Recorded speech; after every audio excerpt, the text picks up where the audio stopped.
So here I have the random distribution, and the random distribution does depend on the distribution turbulence complexity. So I can play with the complexity value to get a different result.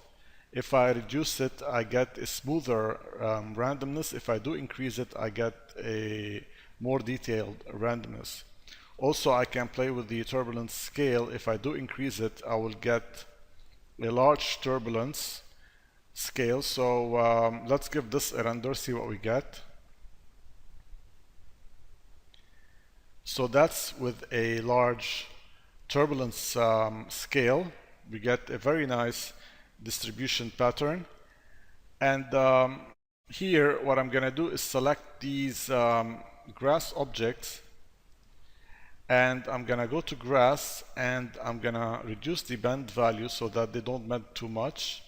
And also I'm going to reduce the spread value so that they are slightly more vertical. And I'm going to increase the node offset slightly so that I have a larger grass radius per blade. So here I'm going to go back and give this a render again. All right, and here we have a furry type of distribution, which is very nice. The fine distribution factor is the amount of the fine distribution that we have here. So if we increase the fine distribution, it means that we have smaller and smaller noise patterns. So if I increase that, I see that the noise is getting smaller compared to a bigger noise that I had here. So this is to add detail. And I can emphasize this fine distribution with the fine turbulence factor, and this will give me an even more randomized look.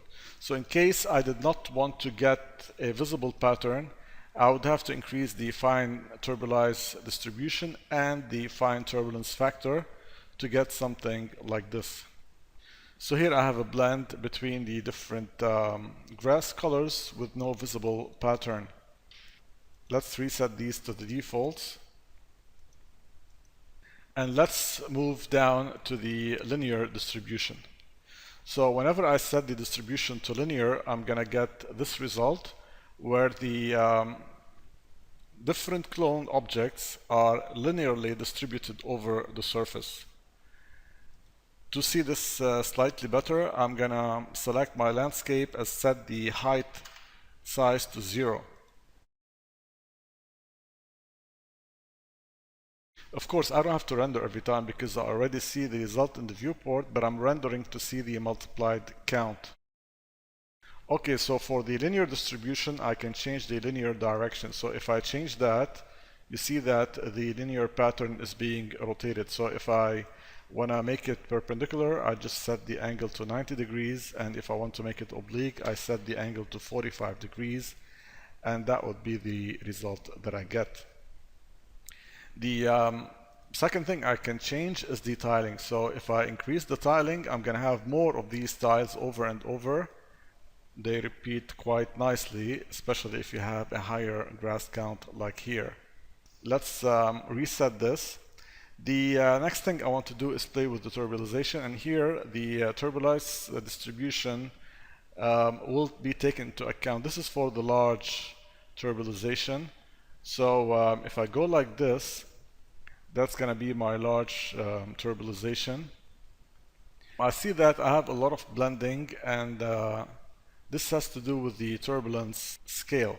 So if I increase that value, I'm going to start to see the actual turbulization pattern without much blending. Alright, so here I have a clear definition of the area of every one of these clones. It's very nice, but if I wanted to change that pattern, all I have to do is play with the turbulence phase. So by changing the phase, you are actually changing the distribution.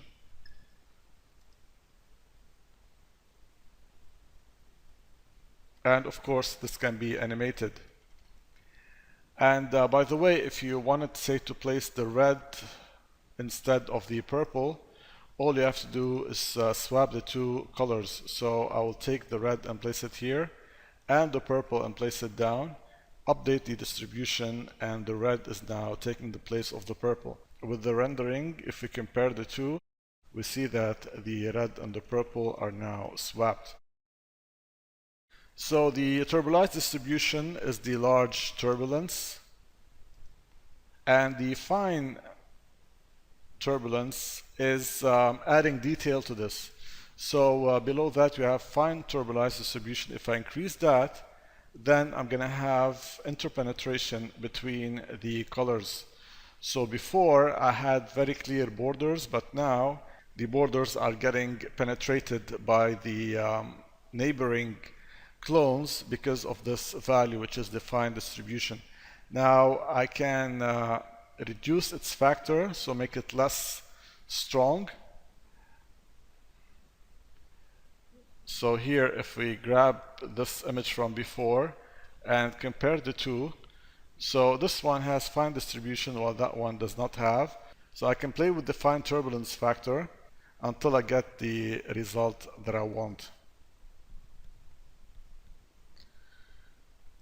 Okay, and you can play also with the complexity. So by increasing the complexity, I'm going to get a more detailed noise function. Of course, the more clones you have, the better is going to be the definition. So if I go down and set the render count multiplier to 50, I'm going to see a better definition or better separation between the different clones. When I do increase the clone count, I might want to decrease the clone size or the size of every clone. I can do that globally, and this will actually show me a better definition. So if I go down here and set the clone size to 0.6, for example, change the phase just to get something different. Yes, so by reducing the clone size and increasing the amount of clones, you're going to get a clear pattern.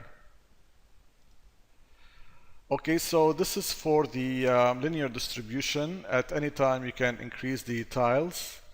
So for example, here I had a large chunk of red. If I did not want to see this, I would just increase the tiles, and that chunk of red will be smaller because I have tiling of the original distribution. Remember that the scale depends on the turbulence scale, which is this value over here. The bigger that value, the bigger is the noise pattern. Okay, so we have a very nice result here. What I want to do is talk about the next distribution pattern, which is the radial distribution, and then I'll move on to the level of detail. So if I go to the radial distribution, I'm going to reset these values. This is the radial distribution, and I can play with the radius to get a radial distribution like this. So to speed up the rendering, I'm going to go back to say 20 and set the clone size to 0.8. So that's the radial distribution, and we see that everything is distributed according to a perfect circle, depending on the amount of clones that we have. So 1, 2, 3, 4, 5, and then we repeat the next one over the corners. So the first thing I can do is, as I showed you earlier, is change the radius. So if I reduce the radius, I'm going to have more tiles.